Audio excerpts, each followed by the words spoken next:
Hi, everybody. Welcome to our collaborative June meeting. We are all under attack. Tonight, we are being joined with not just ROADwomen, but with other clubs that have come together because the truth is we all are under attack. And so I want to make sure to give all the shout outs due to the following clubs and orgs that have joined together on this night. We have the Humble Area Democrats, the Houston Black American Democrats, Indivisible Houston, the Kingwood Area Democrats, ROADwomen, Spring Branch Dems, Southwest Democrats, Swing Texas Left, the Caucus, Spring Democratic Club, and the Democratic Club of the Woodlands. These clubs and orgs got together and decided, like, what better way than to highlight all of the issues that are affecting the entire state, especially our area. And so we wanted to connect and to show the solidarity that we are the big tent party, and we are going to show that to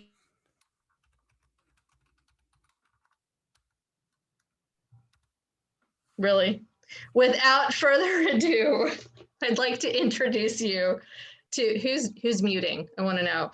I'd like to introduce you to our moderator for the evening. Brandon Mack has been a community activist for over 15 years. He is the screening chair and the education and advocacy co-chair for the Houston GLBT Political Caucus. He is also a lead organizer with Black Lives Matter Houston and the co-director for New Leaders Council Houston.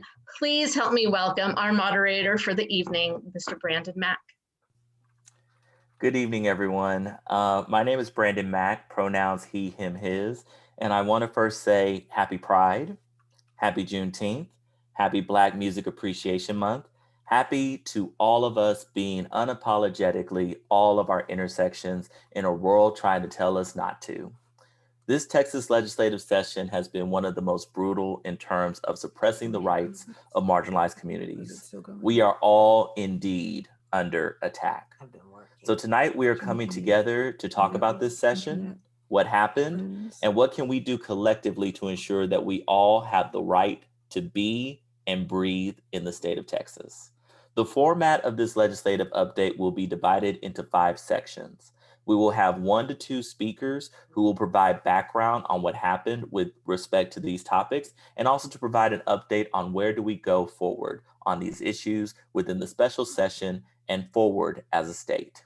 Representatives from the club sponsoring tonight will also be able to ask questions. If you would like to ask a question, please drop it in the chat and we will be monitoring the chat for questions. But also please be mindful, unfortunately, we will not be able to ask every question.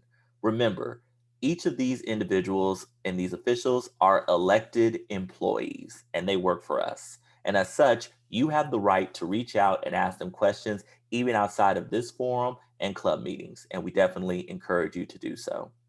So with that, we will get started with our first topic, which is voter suppression.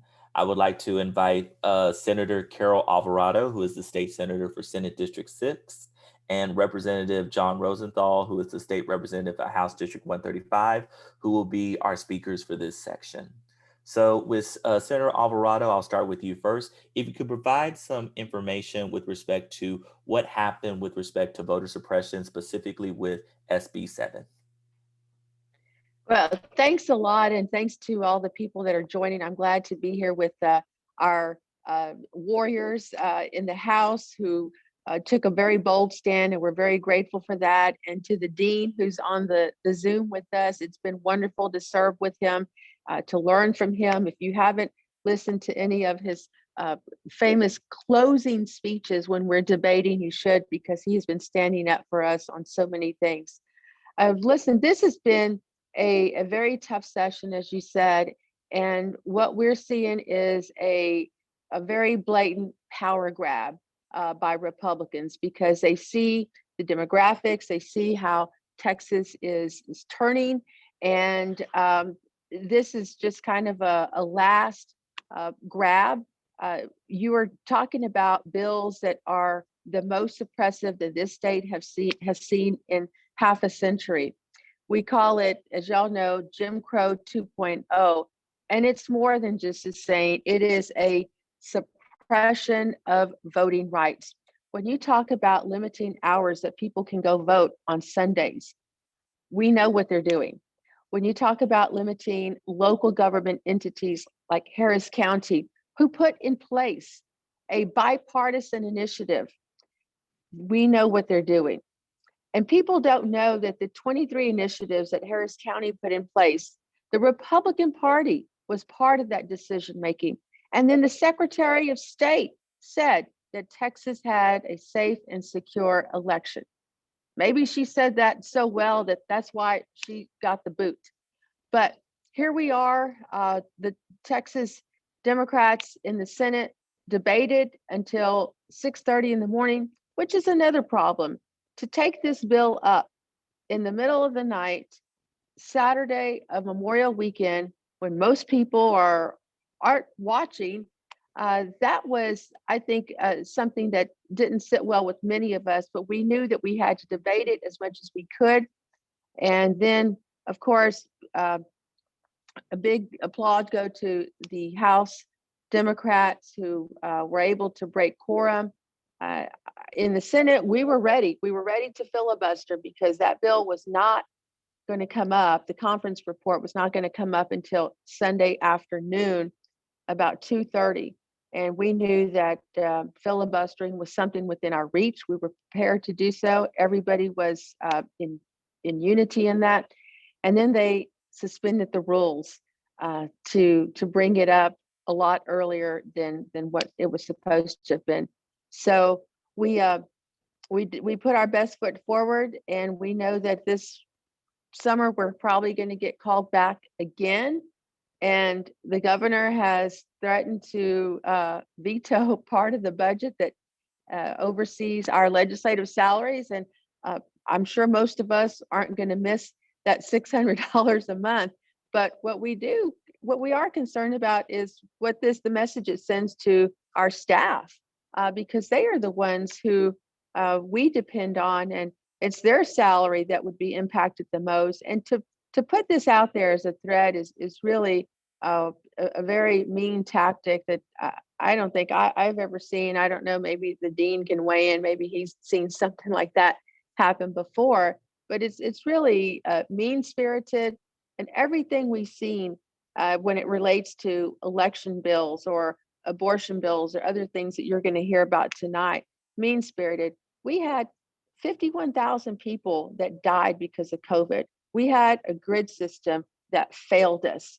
And the majority of the time that we have spent has been on all of these bills that do nothing but suppress Latinos, African Americans, and women.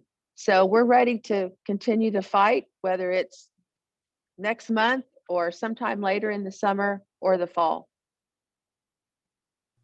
Thank you for that, Senator Alvarado. Turning to you, Representative Rosenthal, if you could talk to us about the action that the House Democrats did with respect to SB 7, and also what is the plan moving forward in the event of special session? Well, thanks, Brandon, and thanks for having me here. I'm grateful to be with you all. I can't wait to be with you all in person. I'm grateful for the efforts of the senators on this bill, highlighting its many flaws. I watched a good part of that debate. We were up all night watching that. We saw Republicans bend the rules, change, suspend the Constitution to move this thing forward and send it to us. It was late at night, early in the morning, as we were discovering what was in the bill. They had rewritten large portions of this in what is supposed to be a conference committee. So what happens when the bill passed by the House and the companion passed by the Senate have different content, and the two sides don't agree on using one or the other, they appoint a conference committee. So there's 5 conferees, 5 representatives and 5 senators supposed to be on this committee. And then they hash out the differences and come up with a compromise or whatever the agreed solution between the conferees is. And then that goes to a vote in each side. So we were finding out late at night, early in the morning, that the committee never met. It was just the 2 chairmen, For those that know who Briscoe, Kane, and Senator Bryant Hughes, they were the ones who decided to throw out a bunch of uncontested material in that bill. They added a bunch of stuff in that had never gone through committees, had never been debated in public. They did a great job of hiding as much as they could. They didn't even show it to the other conferees until it was, being set for debate in the Senate. So when it came to us in the House, Democrats had formed a plan. We don't have the numbers, so we have to have the strategy. So we formed a plan to question them, to bring to light some of these things, and we were going to walk that bill off the cliff. We were going to kill it procedurally by running through the night and running out the clock, by speaking on it, by asking questions. I was one of over 40 Democrats prepared to speak for 10 minutes against this bill, and I'll talk about that in a second. But the Republicans wouldn't take our questions. They got up there to lay it out. They would not yield for questions, which is unbelievable in itself. And they saw our strategy. They knew we were going to run out the clock on the bill, and they went to pull their own procedural maneuver to call the previous question, where you collect 25 signatures in the House, and that will end. Brandon knows the rules of order, Robert's Rules of Order. They were going to call the previous question and debate on the bill. So they weren't going to let us run out the clock, and they were going to demand a vote on this thing. And that's what pushed us over the edge. So we had planned about how we were going to do it. When was still under debate, but at the time when one of the Democrats saw that they had collected the 25 signatures to call the question, that's when we decided to get out. So we all left. There was a trickle of Democrats leaving the House floor throughout the evening so that we wouldn't all walk out at once. The plan was when we finally decided, the last 15 or 20 or so of us would leave. And because I don't think they were completely expecting it, because we all signed up to speak against the bill. We had over 40 people signed up to speak against it. So I think they believed we were going to stay and speak. But when they pulled this move, that we have to fight fire with fire. And so we left. It was right around 10:30 at night when we all left. The text went out to the group to leave the building, get off the floor, leave the building. And we were going to all meet at this church, and we figured it's 90 minutes. Even if they try to come and get us, there's no way you can do this. And that which makes it even more egregious that the governor threatens to veto Article 10. So just to put a point on that, Article 10 of the state budget is something like $400 million over the 2-year biennium, and it funds thousands of employees' salaries. We have the Legislative Council, the Legislative Budget Board. We got the people that write the bills, people that support us. We got our staff, the senators, and the representatives. I promise all of you, none of us give a flying F about the $600 a month, but our staff and the people that support the process, the legislative library, and thousands of employees. So here you go. You're going to take away the salary and benefits for thousands of people for 2 years because 60 people took a long dinner break for 90 minutes, literally, right? So we killed it. One of the things that facilitated our ability to do this is it was running into the evening. So we were able to pull it off for 90 minutes. Clearly, they're going to come back. The governor's going to call a special session on this.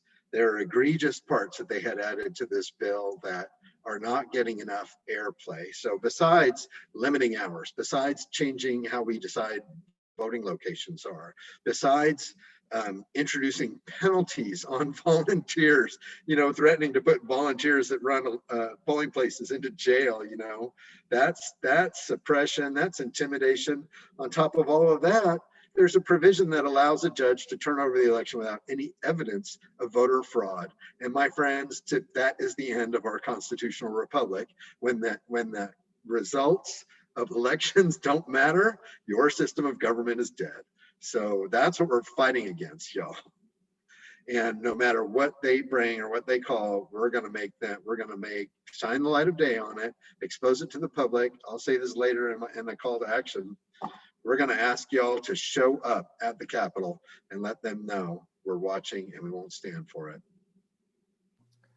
Absolutely. At this point, I would like to invite a representative from Kingwood Democrats to ask a question. I think we discussed, and instead it's going to be swing left, go for it. All right, thank you. Hi, Senator Alvarado and Representative Rosenthal. It's good to see both of you, and I just want to say thank you so much. I'm sure everybody on this call is so grateful to you guys for what you've done regarding voting rights and having the strategy to walk out and to make a nationally recognized statement on it was fantastic. I've gotten emails from people in many states who felt such relief that you guys had done that, and that's fantastic. So I want to ask two really sort of basic nitty-gritty questions for people who are on the ground. So one thing is that, you know, we're organizing these events. So you talked about showing support in Austin. Well, we have to put those events together. And one thing that I noticed as someone participating in organizing those kind of events was that there was a flow of information, hold up a little bit, like it's going so quickly that we didn't quite know what was happening with the bills in a quick fashion. So we're sort of shifting around, trying to find, like, you know, where that information was. And I think that it would be really good for us to have a preset pipeline from a specific staffer or something like that to a specific club member who could then disseminate information to people quickly. So I was wondering, you know, if you think that's a good idea, if that's workable, if you have a different idea, and can we make that happen? Yes, what we can do is the point of contact that contacted our office from HBAT, we can give that information to them, and then they can disseminate it to everyone else, if that works. But, you know, like I think you make a very good point, because as I mentioned earlier, this was all unraveling in the middle of the night on Memorial Weekend.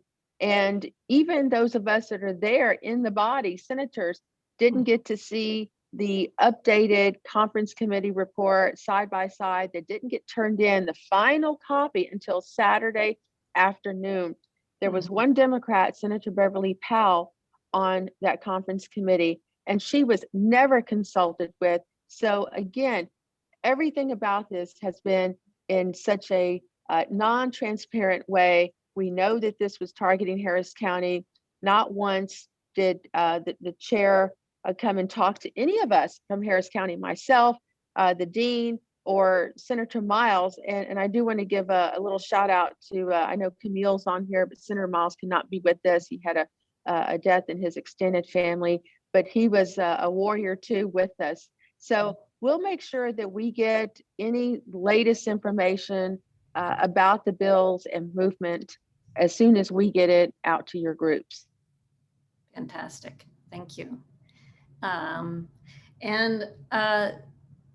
John Rosenthal, you mentioned that you were going to be asking us to show up in Austin. Well, that's sort of what we've been thinking too. I think a number of us are making plans to try and get people from Houston to Austin to have a really big show of force at the Capitol. And so, you know, do you, can the representatives support that effort in some way?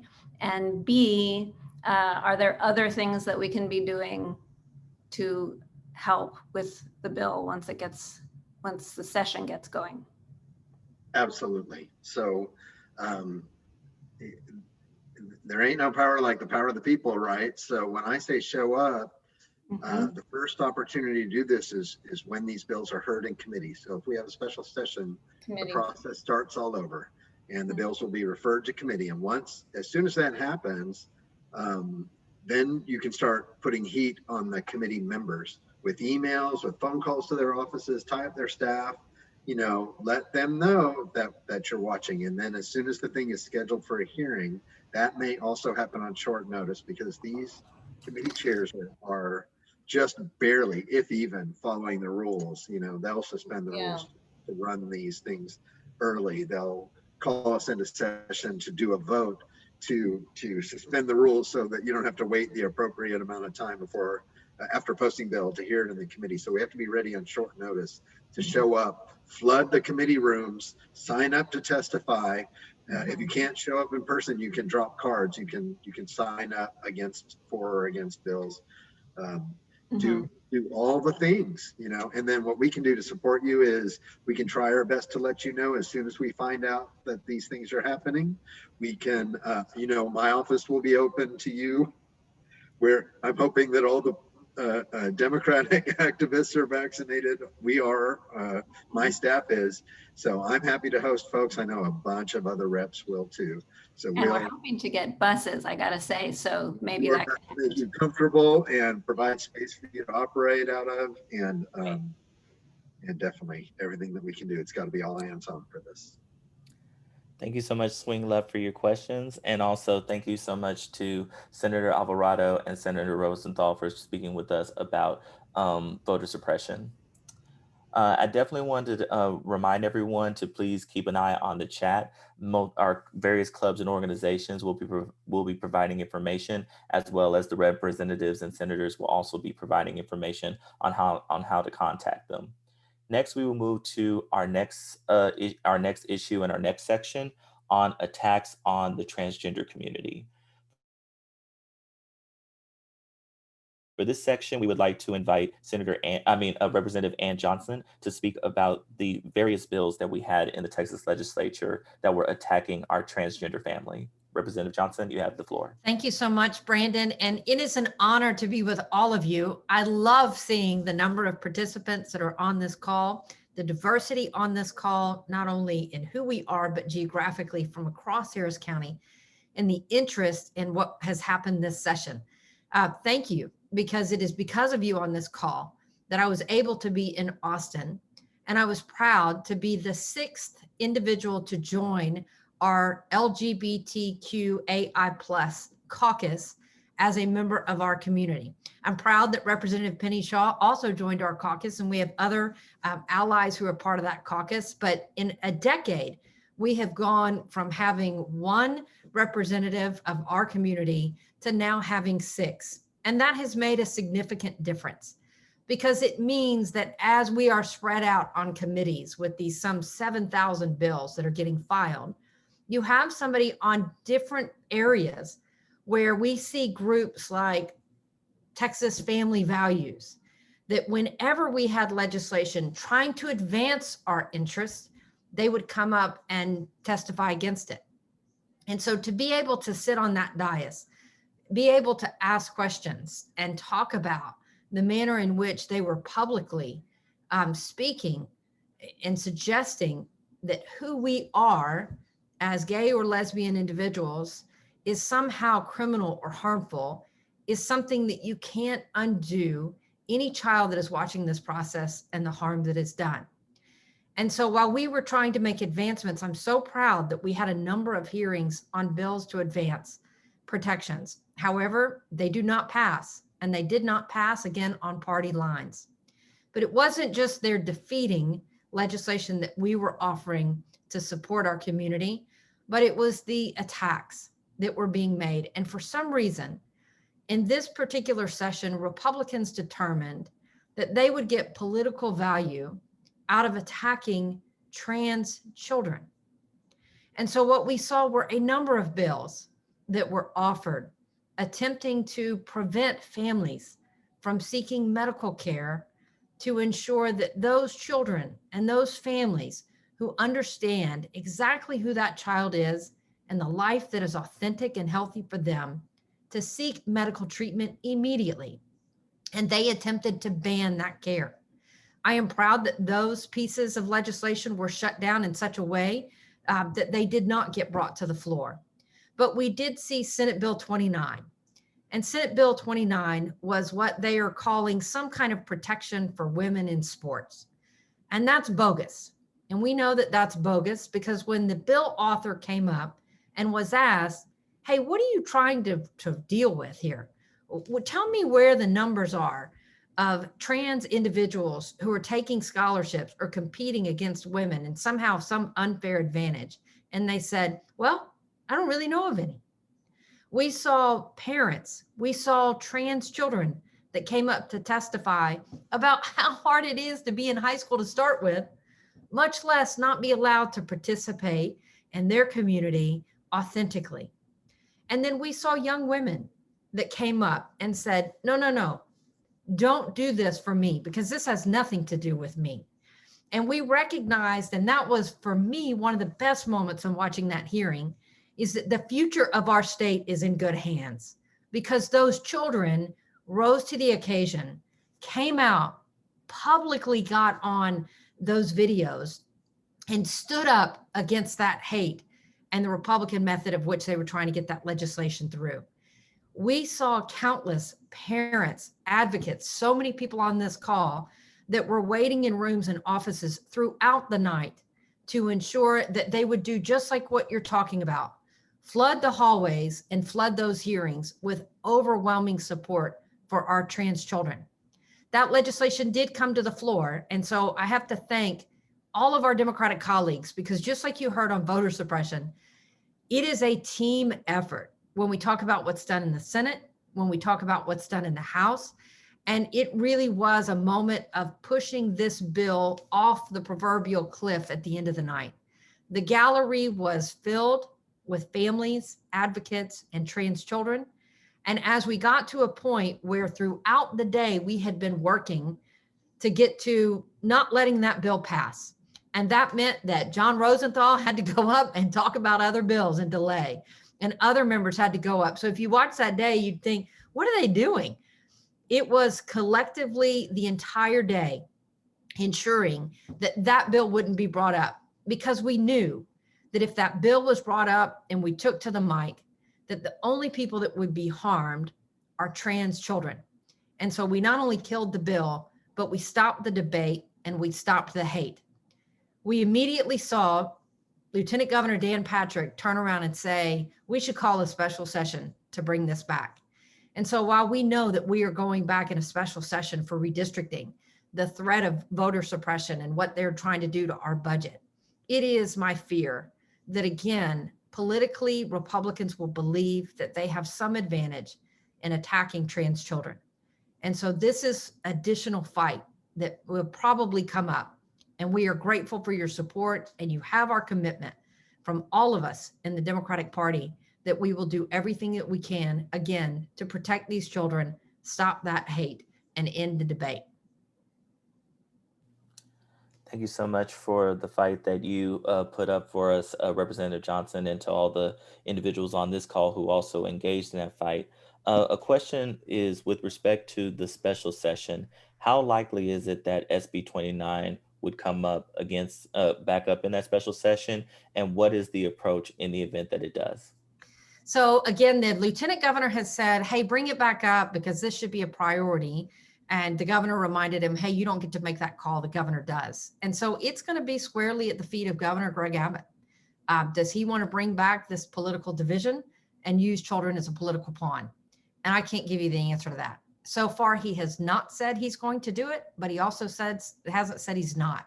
And so what we do worry about is, I think Republicans are really taking it on the chin right now. That just as y'all talked about, nationally, people are recognizing what they were trying to do, and they look bad. And so we are worried that the price that they're going to pay, again, is to try to go after issues of discrimination and hate within numerous areas of our community.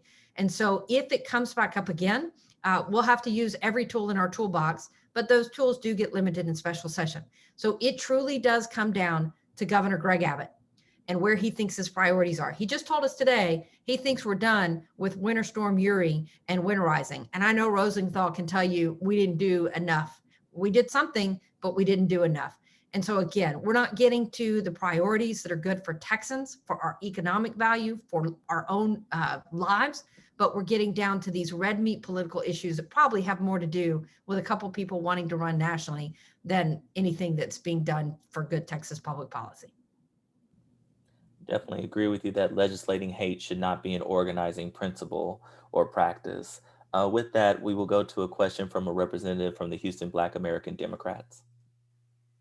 All right, good evening. And thank you again for all of your hard work, your tenacity, and just fighting the good fight. When it comes to our children, I think we can all find some commonality in that. And I was reading some articles and it said, politicians are gambling with trans children's lives by restricting their access to healthcare.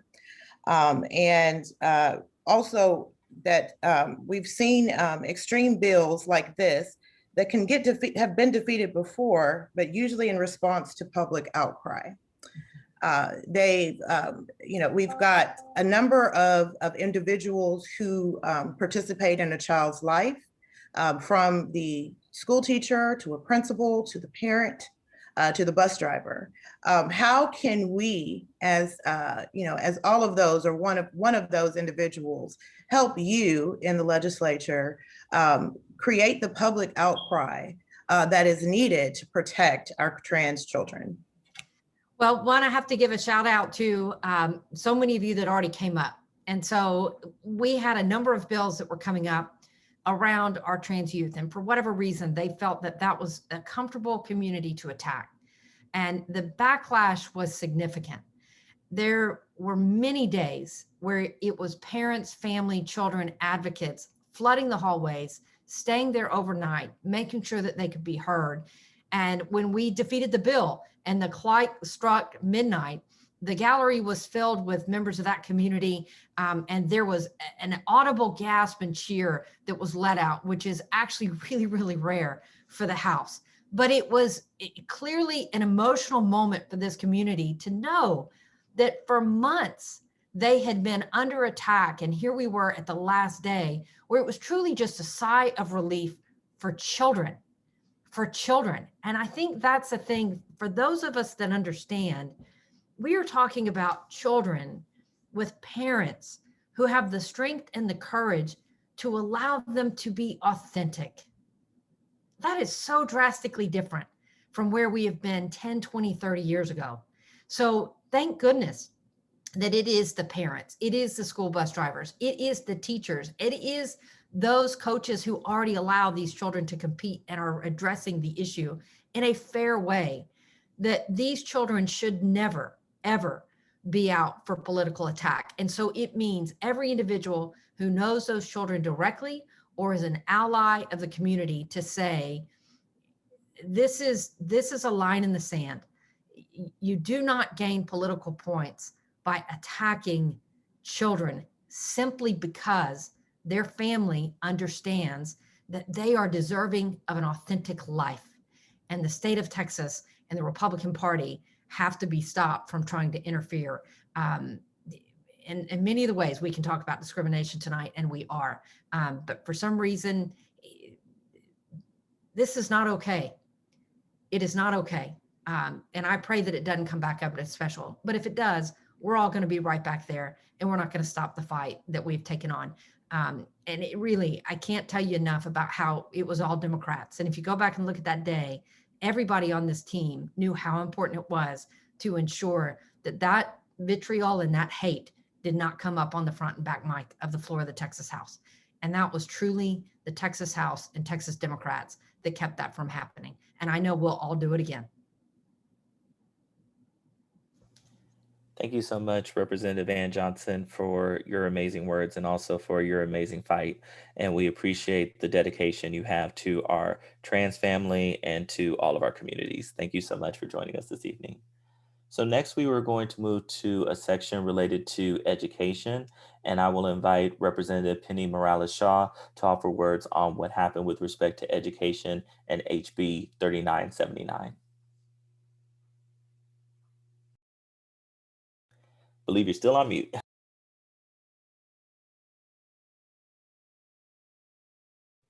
Okay, that was my mic check. So am I unmuted now? You're good to go. Okay, good.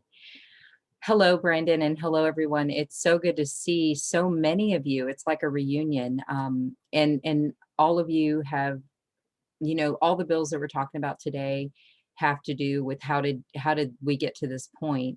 And all of you do so much about getting people involved, engaging them in the process, and making a difference about who gets elected. So that is a huge part of this. So thank you. I see people from all across Harris County and outside of Harris County here on the call. So thank you all very much for making it possible for us to fend off these bills that we're talking about while trying to promote good bills. So what I observed this session as a freshman was that our legislative counterpart made a real concerted effort to identify our uniquely democratic goals, and to make a concerted, which are mostly people-centric, and they made a concerted effort to foreclose our efforts by introducing bills that were directly in response to our priorities, whether it was bail reform, whether it was police reform, whether it was LGBTQ plus equality, all of these things. This was the strategy that I observed. And the Bill 39, HB 3979, this is one of the education bills that came forward, is no exception. It's one of those bills that we got a bad bill alert about. And as John said, we have to strategize when there's a bad bill that we know is going to be harmful to our community. And this one, if I had to describe it, it would be nakedly offensive, as most of them were. No shame, just outright blatantly offensive, not even trying to sugarcoat it at all. And that's the kind of boldness we saw throughout the session on all these bills that we're talking about: voter suppression, permitless carry, banning abortion effectively, and the other attempts that were made, SB 7 and SB 29. This bill, HB 3979, is a bill that purports to promote civic education in our classrooms. But in fact, what it does is it restricts how history and current events are being taught. It discourages in many ways and what can be taught, the scope of what can be taught.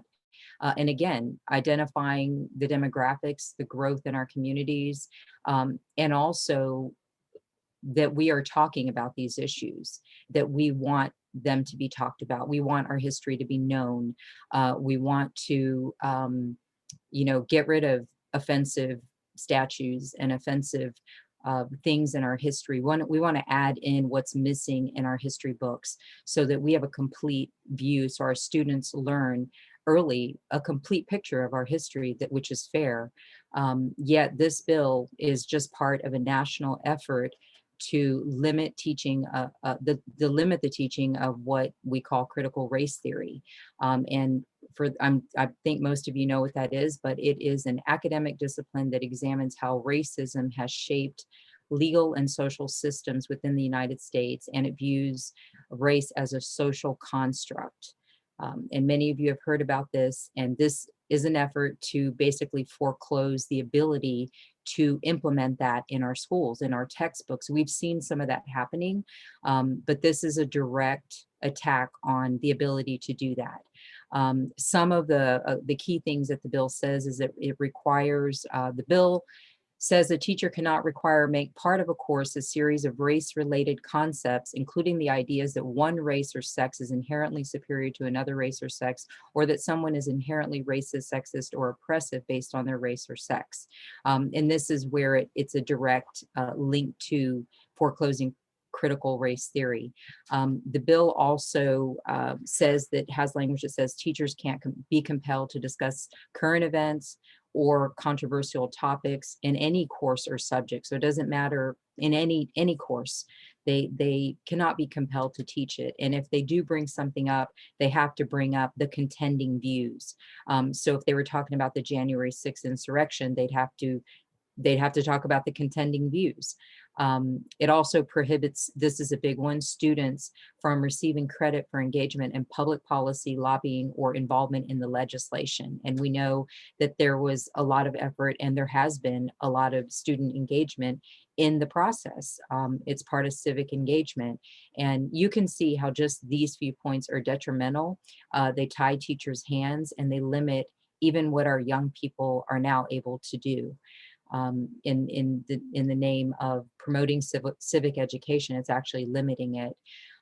When this bill was going through the process, there was a lot of debate on the floor, on the House floor, especially our esteemed colleague Jarvis Johnson was very vocal, and he got some amendments added on, some about slavery, some about Native American removal.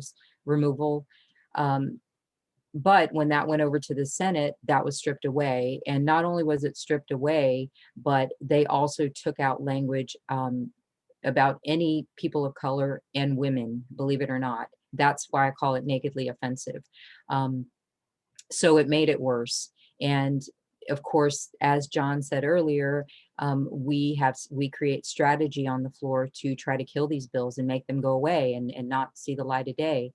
And that's what happened. James Tallarico brought a point of order after he spoke vigorously and passionately against the bill.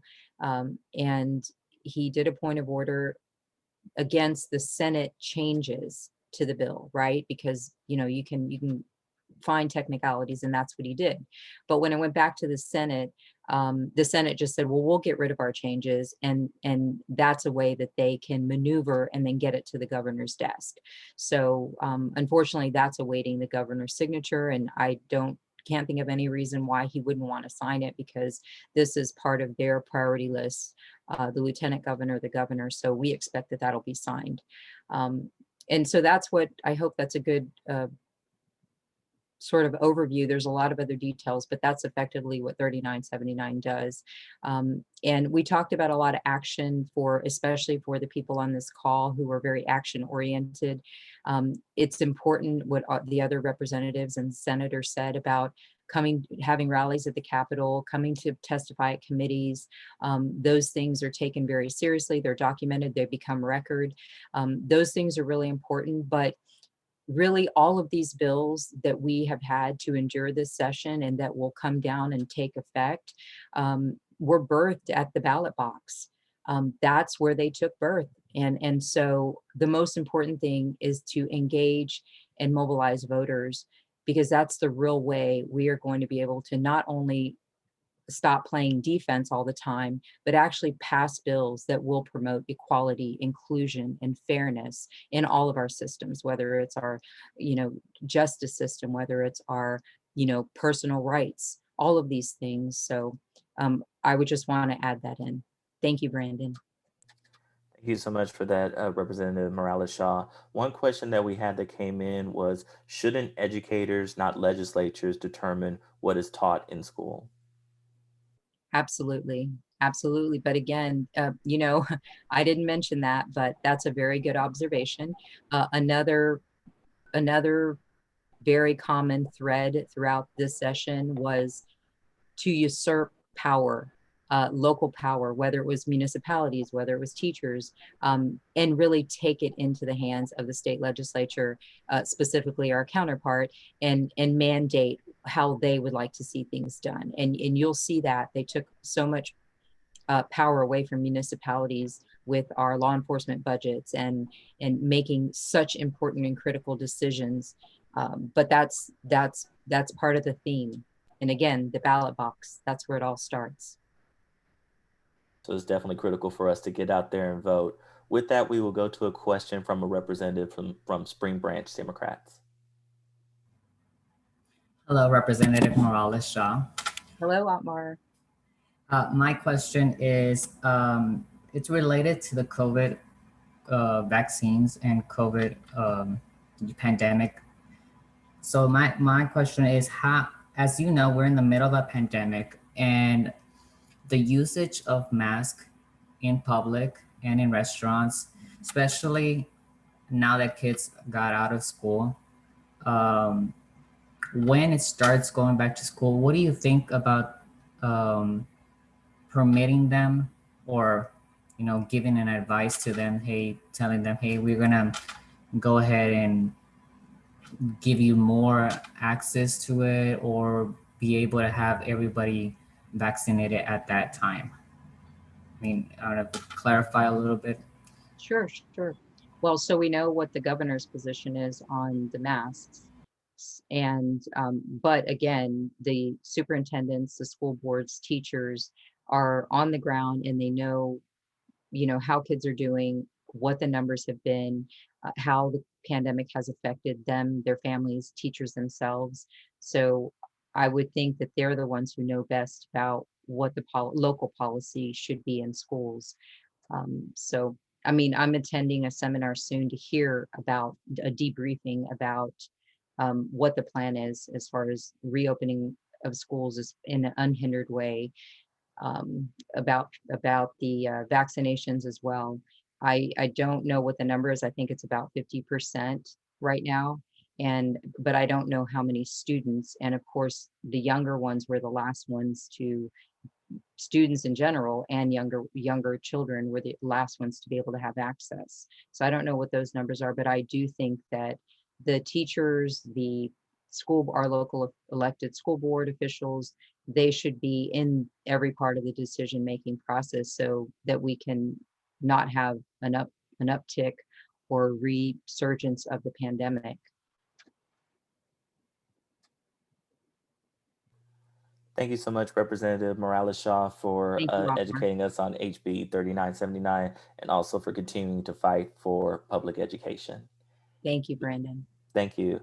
Want to also once again point out that you can feel free to ask your questions within the chat, and also the chat will provide information on the various clubs that have sponsored and put together this amazing event this evening. So definitely be sure to look out for that. Next, we're going to talk about the budget. And with that, we would like to invite Representative Jean Wu and the Dean of the Senate, Senator Whitmire, to talk to us about the budget and what we have to look forward to with respect to the continuous fight with respect to the budget for the state of Texas. So Representative Wu and Senator Whitmire. I'm going to have to defer to Senator Whitmire first. Senator.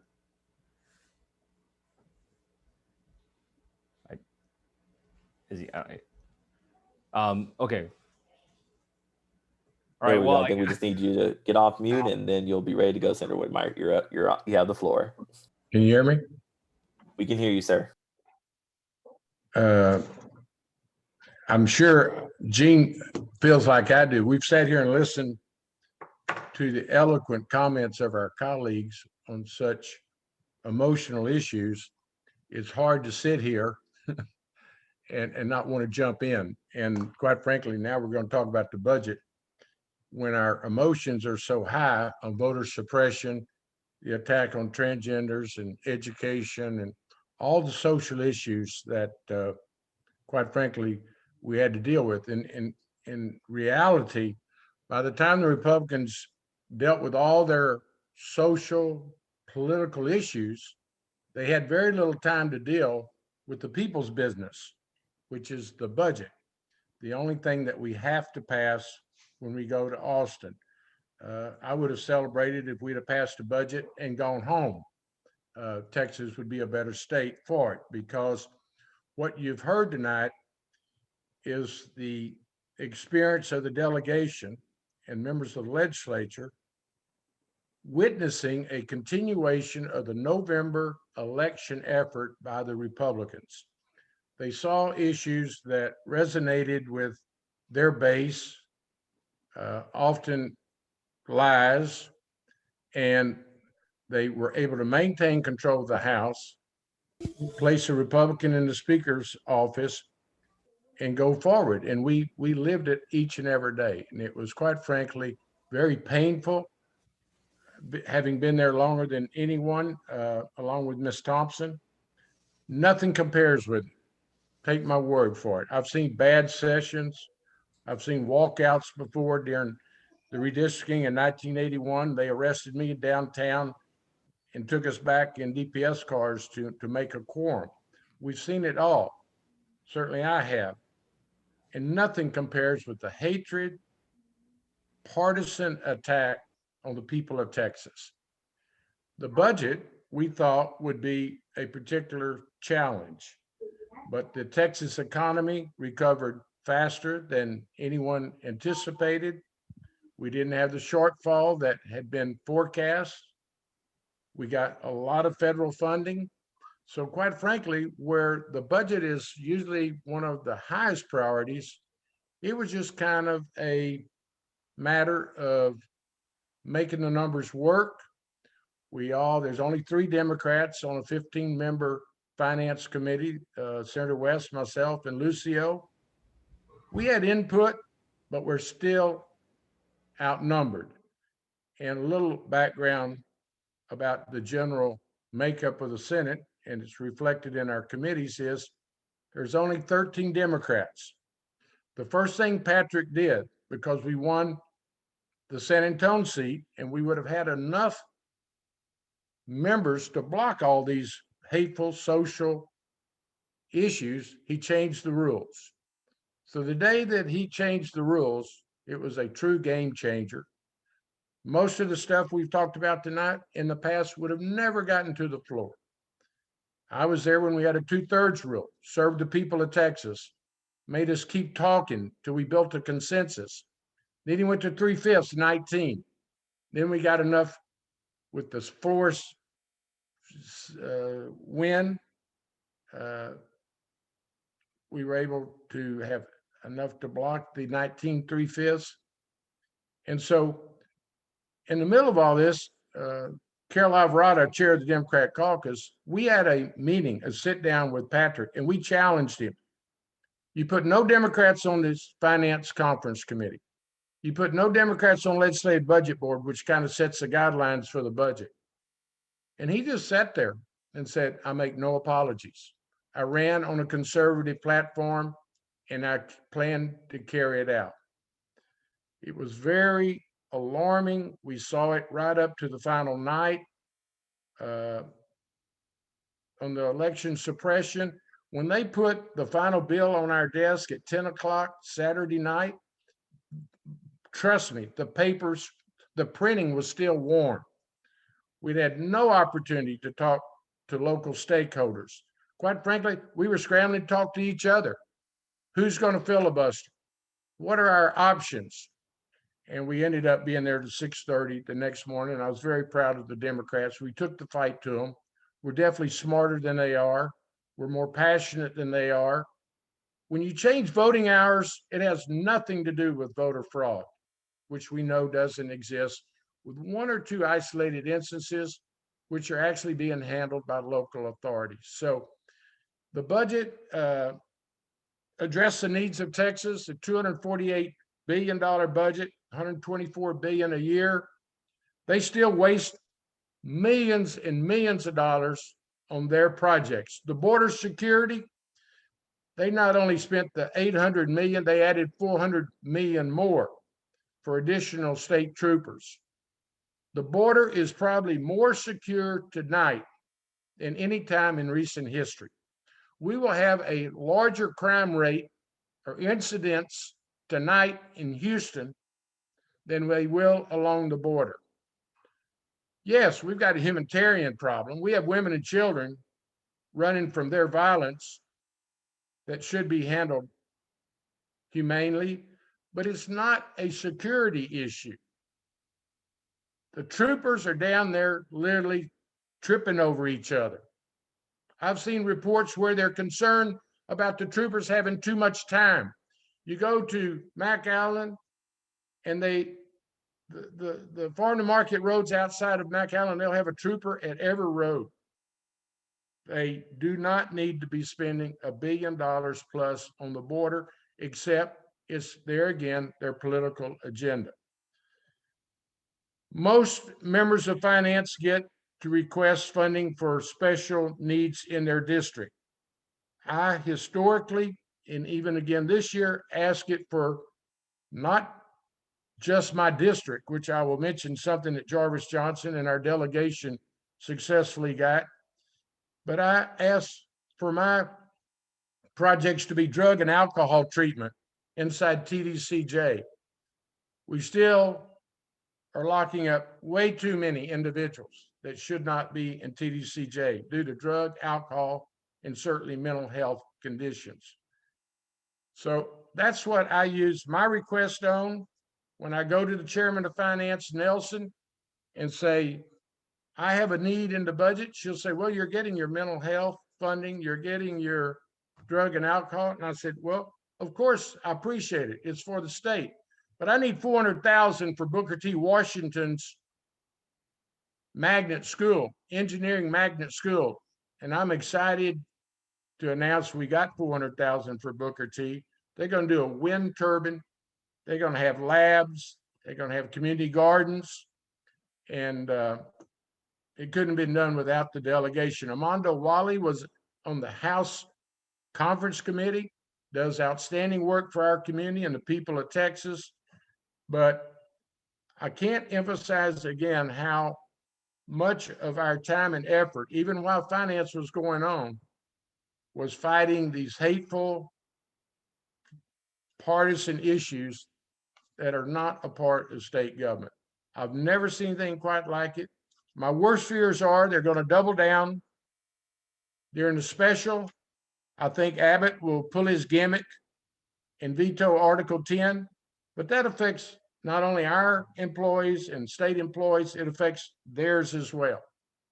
Republican members will not have funding for their staff. So I heard today a fairly good rumor. In August, Abbott will probably veto Article 10 in the next few days while we're out of town. No chance of overriding.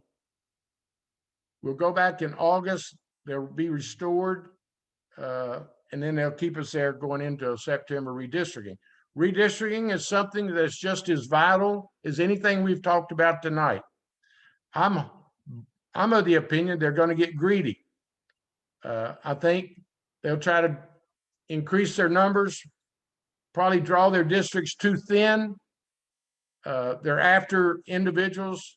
Our good, very effective freshman Ann Johnson, we're going to have to attempt to protect her district. They do get upset when you beat one of their incumbents, even if their incumbent didn't deserve to go back. So we've got to be all hands on deck. I know they're concerned about a couple of Senate seats, but I can't begin to tell you, Representative Shaw expressed it, they have no shame. They do not hide their partisanship. And here's another complication is Patrick scares Abbott. Patrick is by far the most extreme, calling for a special on the social issues that didn't pass, thanks to the hard work of Democratic legislators and our House colleagues. So when Patrick sounds off, you can nearly see Abbott react. So they try to outright wing each other. Abbott is preparing to run for president, so he's trying to out Trump. So we got a hell of a mess on our hands. What can we do about it? Obviously, mobilize. I can't think the effort put forward tonight by our clubs. I know it doesn't happen without a lot of hard work and networking, but we do have to show up at the Capitol. But I've got even another idea. On voter suppression, the Houston Partnership and the Houston business community has to come under more pressure. We need to tie up their phones. We need to call the center points of the world, the ATTs of the world. It's got to be grassroots effort to let the corporate citizens and businesses of Houston, our sports teams, ought to hear from grassroots citizens that we just, it means so much to Houston. The nation is watching. And I see articles where people are moving to Texas at an all-time rate. But then in the article, it points out it'll continue unless Republican partisan right-wing politics turns them around. People coming from California do not want everyone carrying a gun. Equality matters to graduates of outstanding universities like Harvard, Yale. They choose to go anywhere they want to. They look and see what the hateful attacks on the transgender children does to a state, and they want no part of it. They'll go to other locations. So we just got to be fired up. We got to have the passion that's been demonstrated here tonight. I can't express enough admiration for the delegation. It takes courage to walk off the House floor. It worked. We've got to be united going into the special in the fall. And for Lord's sake, no, elections matter. I think Penny mentioned a while ago, it starts at the ballot box. And we've got our work cut out for us. We've got to do a better job of messaging. We got to put a face on what they're doing to us. And all that is involved in the budget. We're still spending way too much in rural Texas. We don't do Medicaid expansion, and they're crazy. It would even help rural Texas hospitals that are suffering so bad. And I challenge you, why do you really hate or oppose Medicaid expansion? It gets back to reference to Obamacare. They are so brainwashed, and they still want to blame everything on President Obama. So 1 minute we've got to remaining. do our work. We've got to get ready for redistricting, show up for the special, fight them.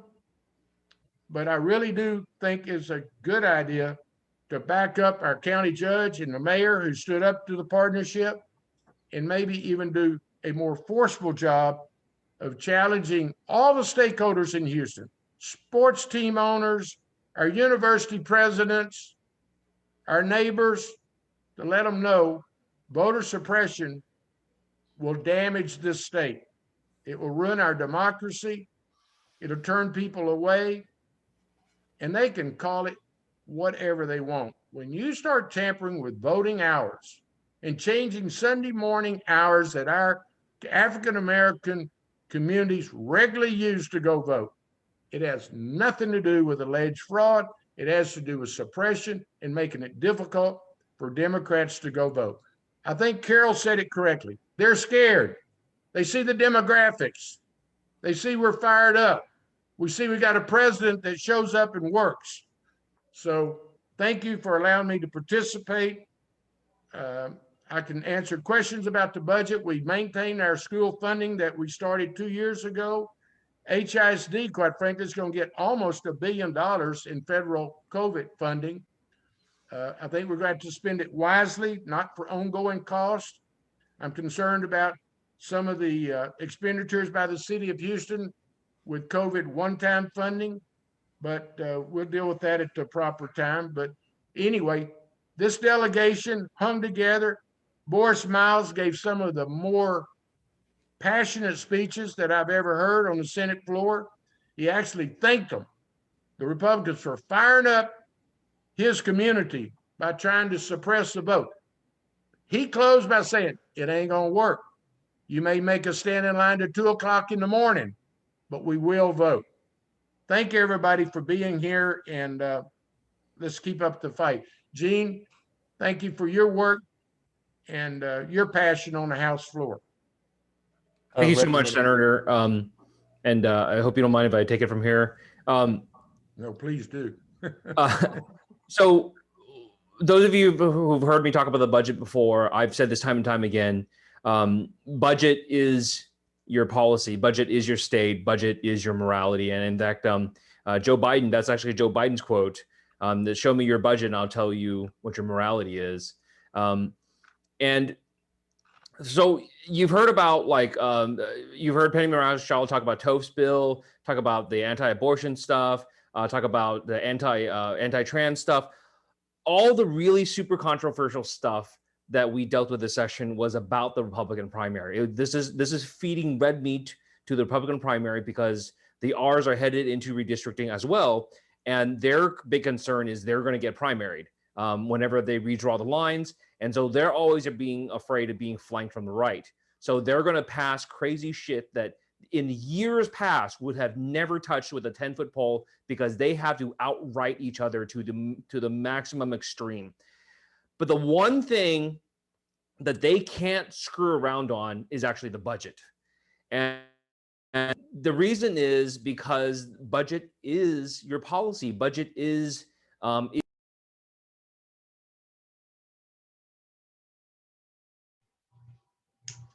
I think he might have gotten kicked off.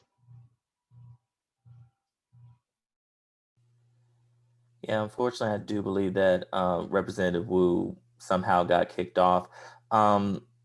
When he comes back on, we will permit him to speak. But with that, we will continue on. We do have a question from the Southwest Dems related to the budget. Senator, since you're on, thank you for being here. You covered most of what I was going to talk about, actually.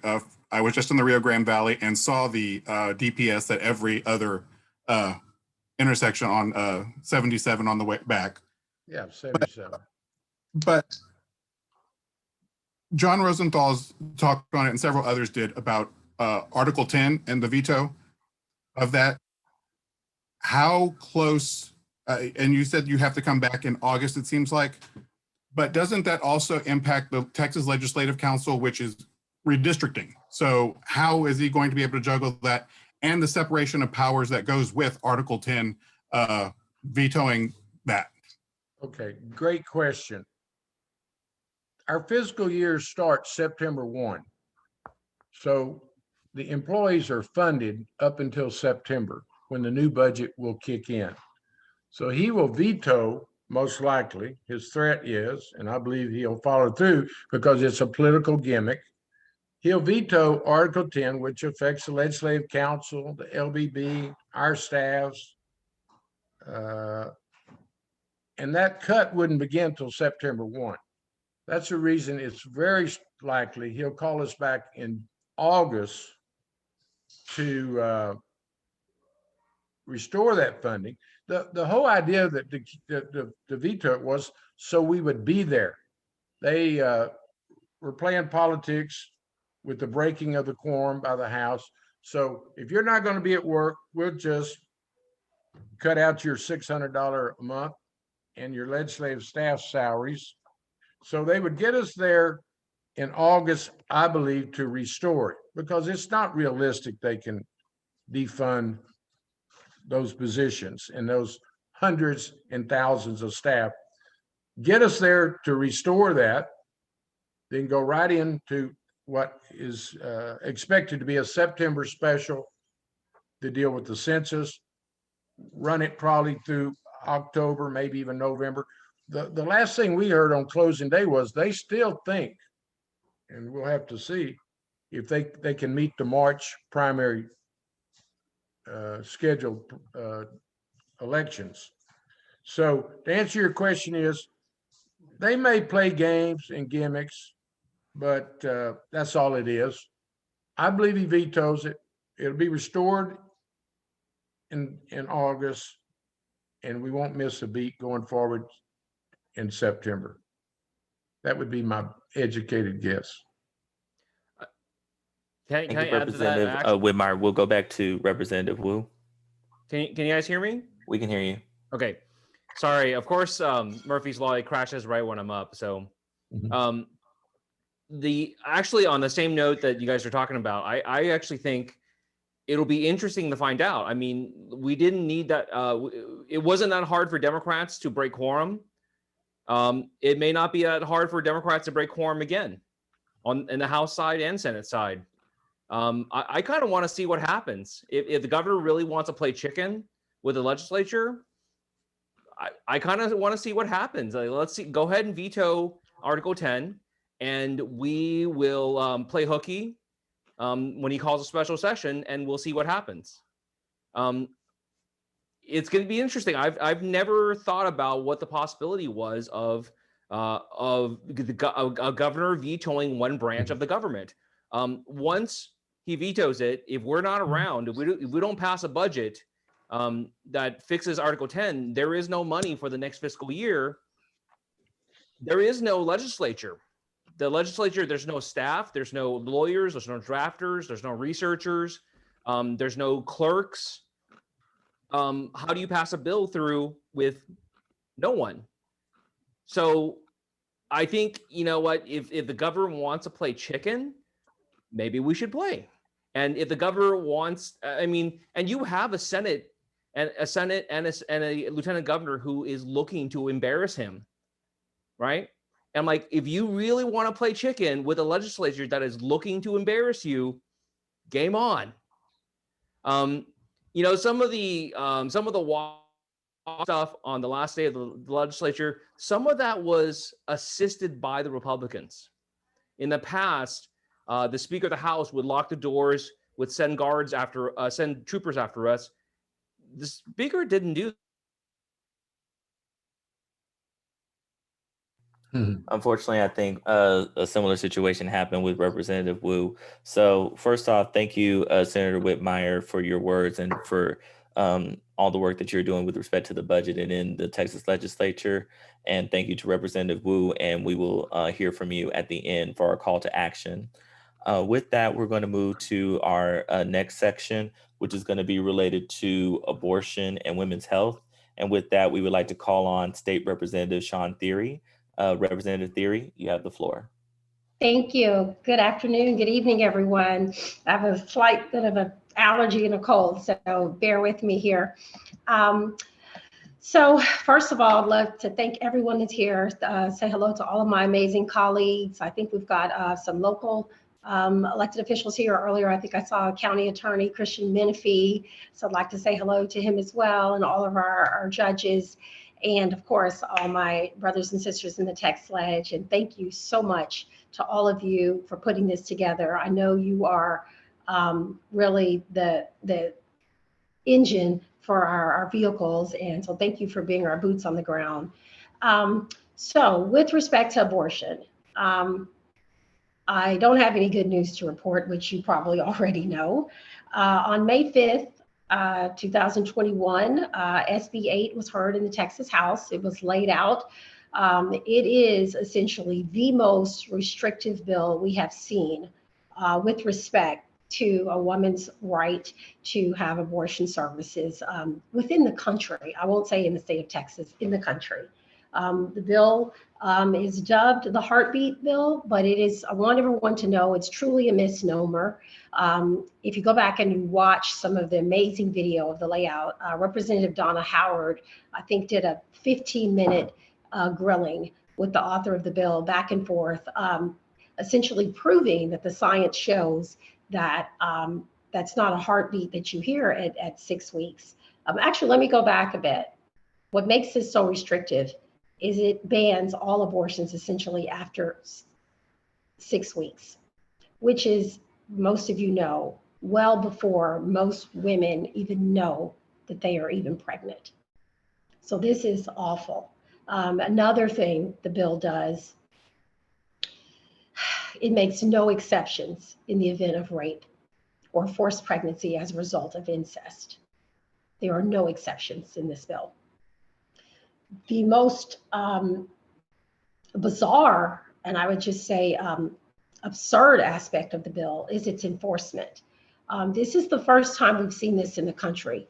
What SB 8 does is, instead of allowing the Attorney General, who typically would file the lawsuit to enforce a violation of an abortion law, it creates this odd vigilante justice where any private citizen can now sue a doctor, a nurse, anyone who works in an abortion clinic, or any provider. It could be the janitor. Anyone who, quote, aids and abets a woman who receives an abortion that person deems violates the bill. It includes anyone giving someone a ride to go get an abortion.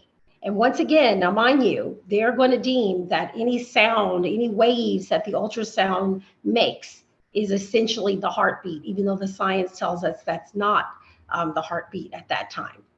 So it's very, very shocking. Now, I started this by saying that bill was laid out in the House on May 4th, May 5th. 14 days later, May 19th, that bill was signed into law by Governor Abbott. So that lets everyone here know the priorities that were set forth this past session. That bill essentially signed into law. 13 other states have filed bills such as these. All of them have been stricken down by courts except for one, I believe Tennessee. And now Mississippi has a bill that bans all abortions at 15 weeks. And that one is headed to the US Supreme Court. The challenge, everyone, all of my brothers and sisters listening, is, as we know, last summer, the Supreme Court ruled 5-4 on a Louisiana case, overturning a very bad abortion bill. Well, that was when we had our beloved Justice Ruth Bader Ginsburg. So she's been replaced with someone on the complete opposite end of the spectrum, who's already tipped her hand and said where she stands on these issues. So I'm very, very concerned about this. We all should be. You know, our president has talked about expanding the number of seats on the Supreme Court, and I really don't see any other way but that. You know, everyone, I really don't see any other way. I know that we probably won't even have the votes in Congress if some of the Democrat senators don't get back on board and start voting the right way.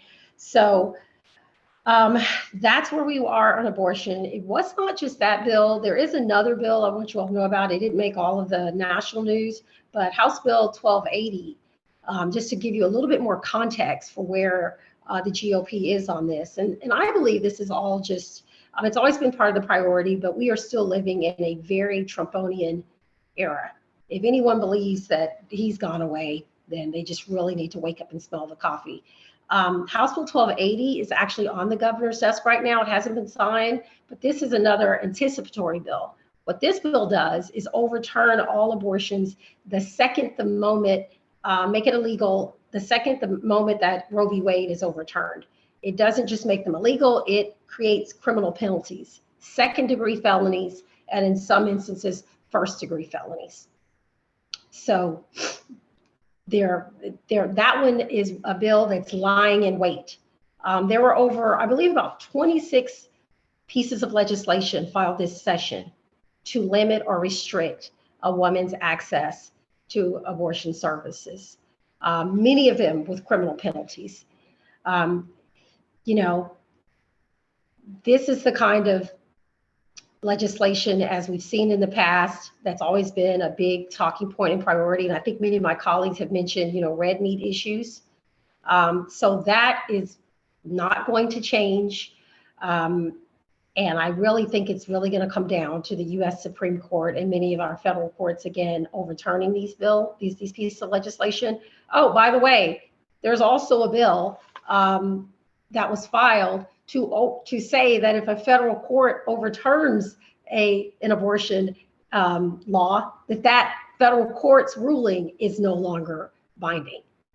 So, I mean, we're going into a very, very dangerous era. It takes me back to when we saw the takeover at the US Capitol. We are really going into an era where it is just vigilante justice, whatever they say goes. So you make up the rules along the way. There is no protocol. Senator Whitmire, Senator Alvarado, they talked about this before, how the Senate just at the drop of a dime, if, you know, them's the rules, if they say these are the rules, or there ain't no rules, if that's what they say the rules are. And so fortunately, again, we did have some wiggle room in the House, which allowed us to kill the voter suppression bill. And I want to say, again, I know that's not the only topic here, but for everyone that gets despondent, because as Senator Whitmire said, it is depressing to hear about all this and then go right into the budget. I do still feel encouraged. I will tell you all the feeling that we had as House Democrats when we finally joined together and took that walk. I cannot tell you, I mean, the hairs were standing up on the back of my neck, on my arms.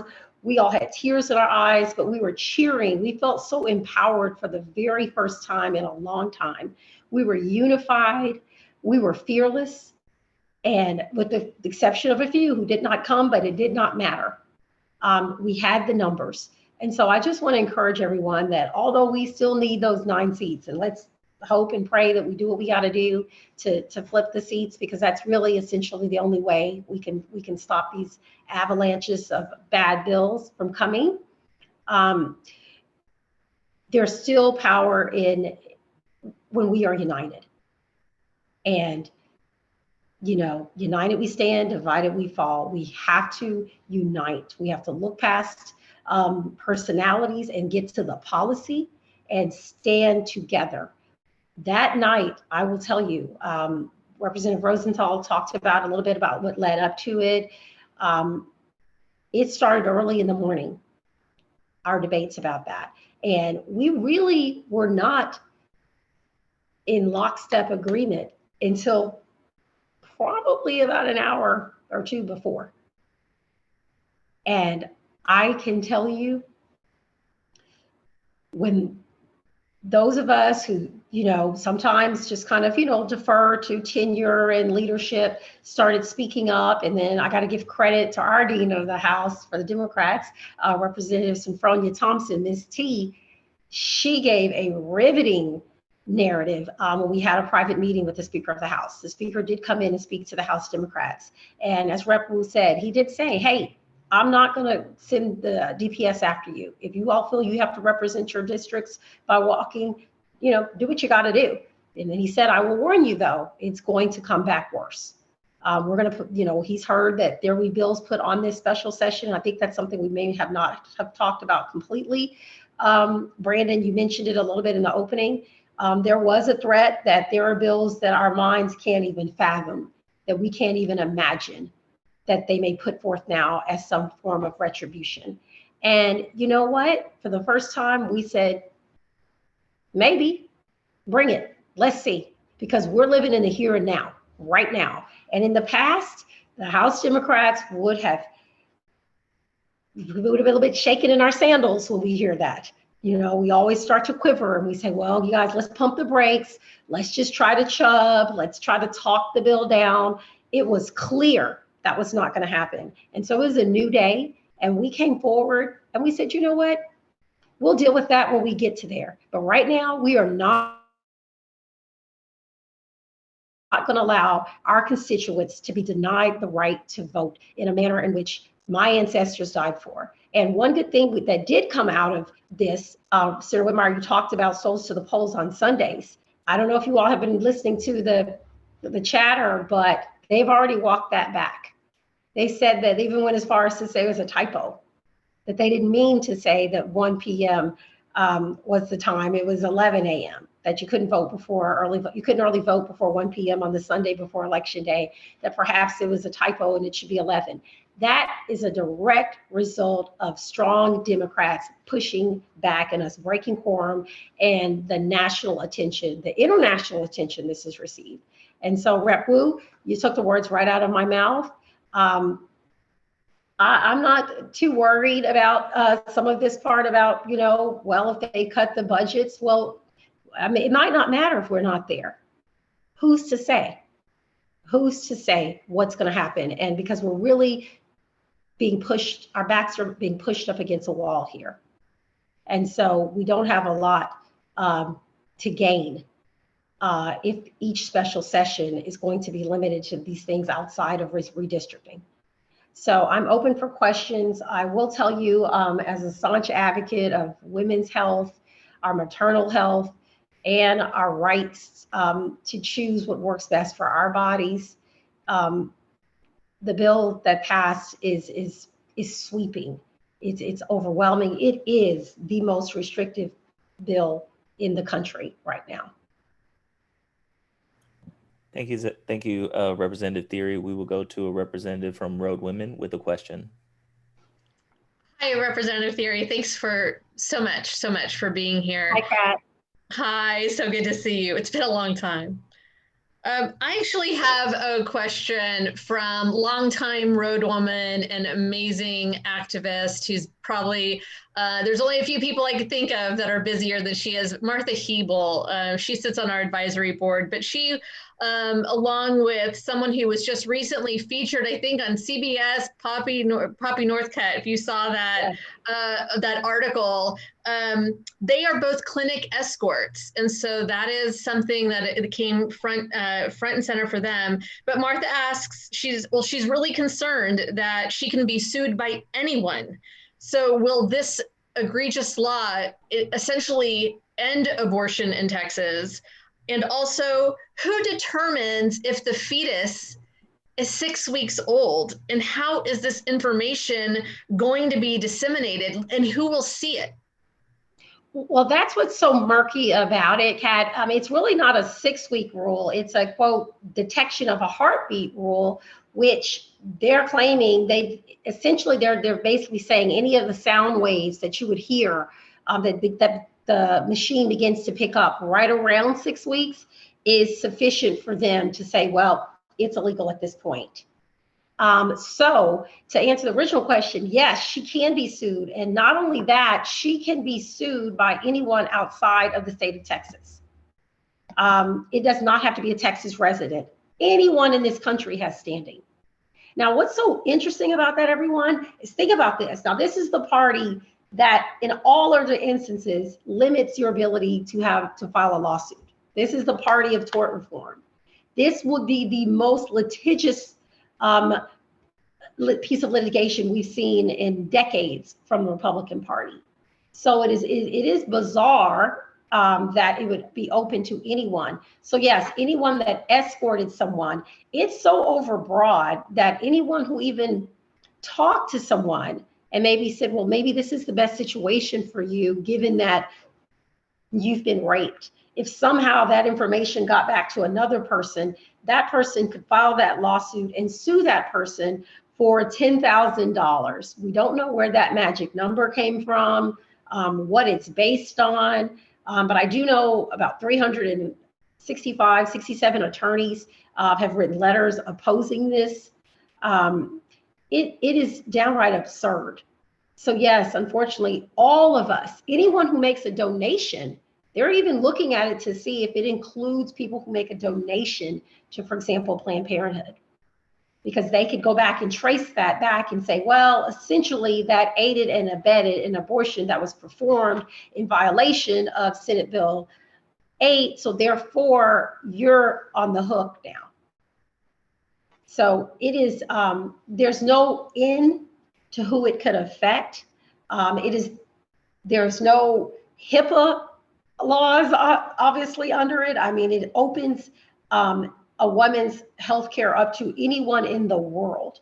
Our personal choice at this moment now means that some wackadoodle from Tougaloo could come in and say, I'm suing you, I'm suing your boyfriend, your husband, I'm suing your sister, your brother, I'm suing the doctor, I'm suing the nurse, I'm suing the escort, I'm suing the janitor, I'm suing the desk, the receptionist who sits behind the desk, who made the appointment for you. It is really, really the most extreme piece of legislation I've ever seen in this area. And it's something that Texas is going to have to unfortunately own. But as we say a lot of times in the text ledge from the Democratic side is, we say, well, let them own it, but unfortunately they want to own it. This is what they want. They wrote this, they like it, they love it, they're proud of it. The bill passed completely on party lines, with the exception, I think, of one Democrat. So it was 81-63 in the House. I can't speak for the Senate, almost probably similar in the Senate. And so that's correct. We're all under attack. This is all red meat. I was in the members lounge one day and I overheard some Republican colleagues talking. And what's sad is some of them really don't even have a strong passion. I can't say for the abortion, but on many of these bills, and said that, wow, we sure got a lot of good red meat this session, more than I was anticipating. And they turned around and saw I was pouring a cup of coffee. He said, oh, sorry, Rep. Beery, I didn't I didn't mean for you to hear that. So this is designed to generate their base. I'm with Senator Miles. I believe in my soul, in my heart, that it has done nothing but empower us and motivate us, and it is going to activate our base. I can tell you in the African American community, people have already said if they have to sit outside in lawn chairs till 4 or 5 in the morning, we will. We are not going to be denied our right to vote. And so, as we say in House District 146, I'll conclude with this. We say, we ain't new to this, we true to this. So we're not going to give up. We have to end this on a positive note, you all. We have to stay encouraged, not discouraged. Otherwise, we'll all just give up. So let's continue to stay united. And I thank you all from the bottom of my heart for your support. Thank you for that, Representative Theory. And we're going to do just that with this final section.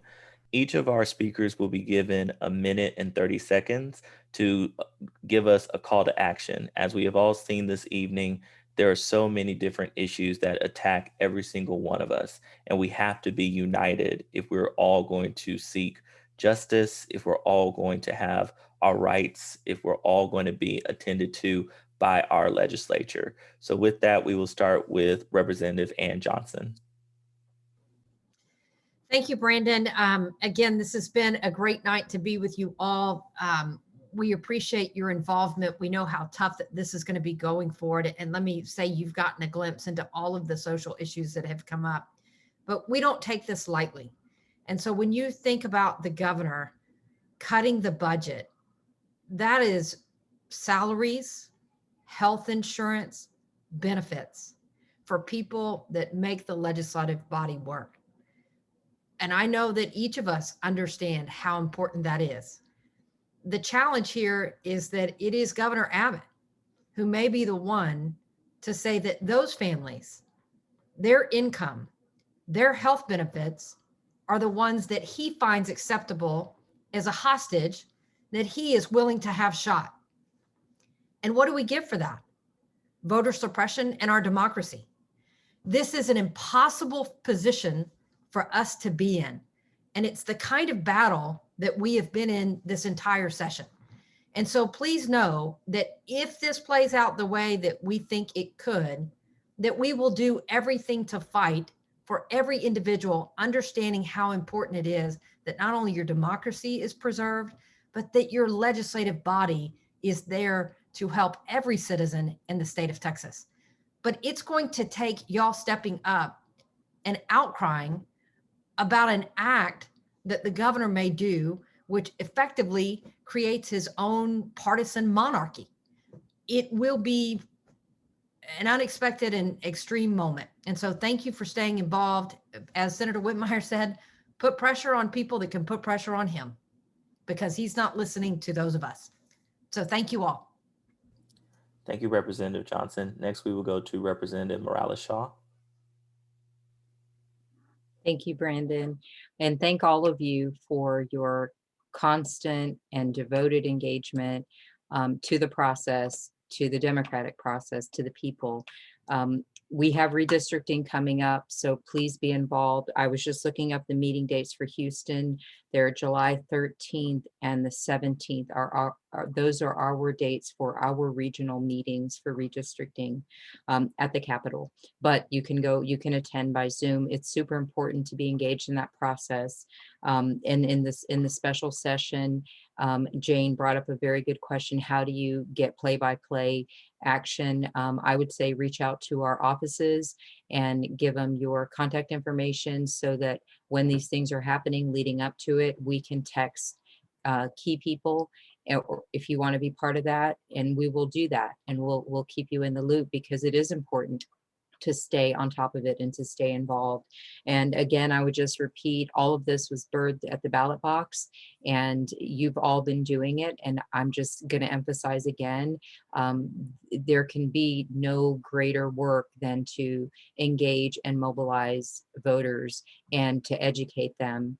And I'll have a series coming out soon on social media about the bills that were passed, when they take effect, and what they mean for everyday people.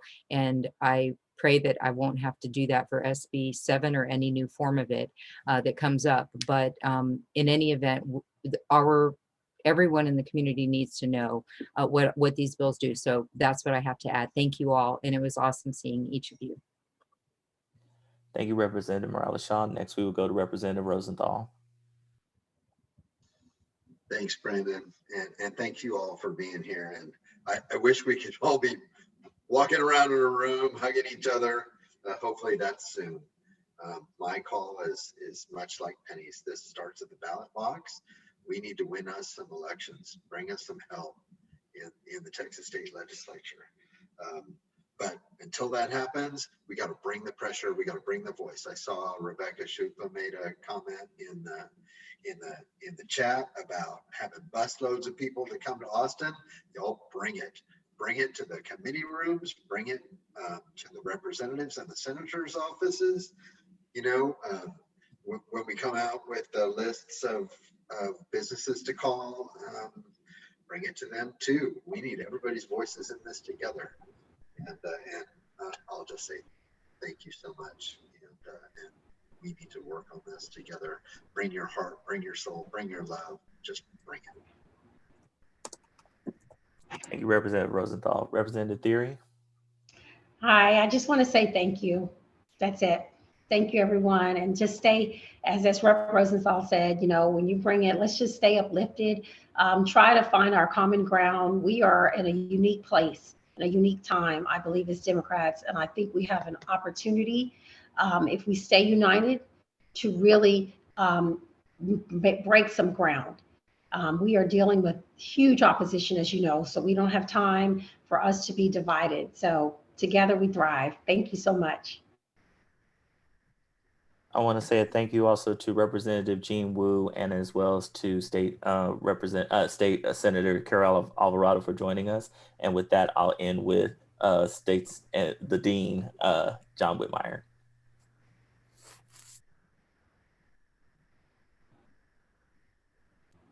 I believe you're on mute, sir.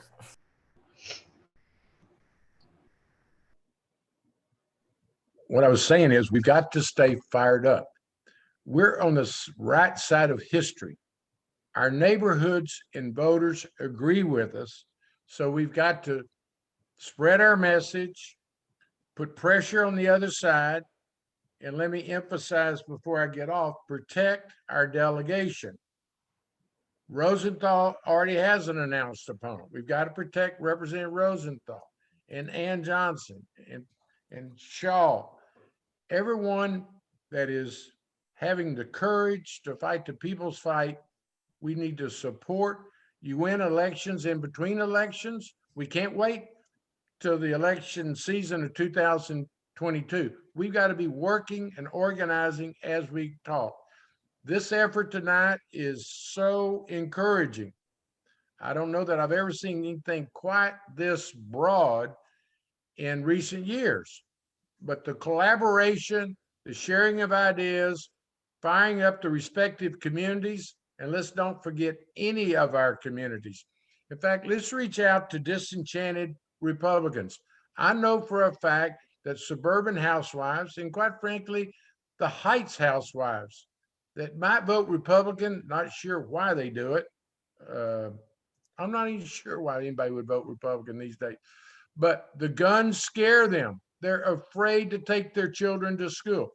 We've got to put a face on this mess and threat that the Republicans present to us. So let's stay fired up. Elections matter.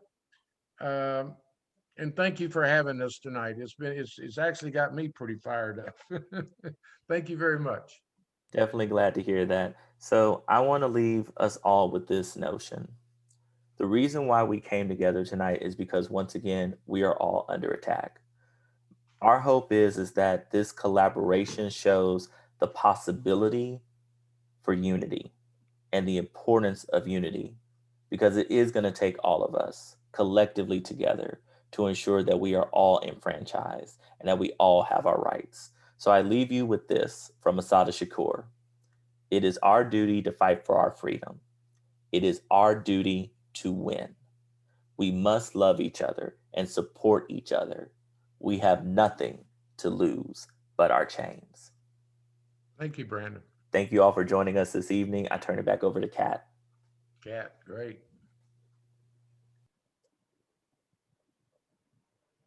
Oh, I am fired up, ready to go. We're ready. Look, even my 8-year-old is ready to get fired up. Thank you, Senator Whitmire. Oh, the comments. I love you all for being here. Thank you to all of our elected officials who are here with us tonight. Thank you to every single club leader and organizer who, even if you weren't on this or on this call tonight, you still do the work. You still do the work that helps all of these elected officials win. So thank you.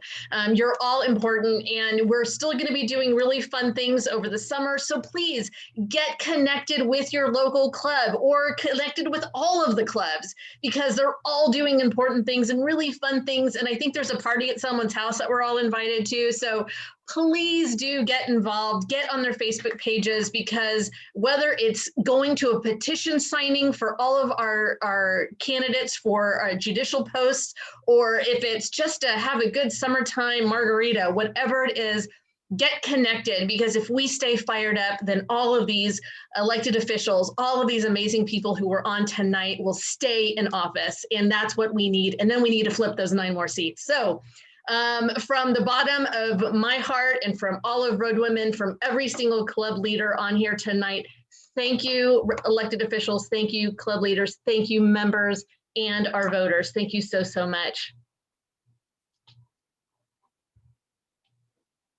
I'm going to stop recording now.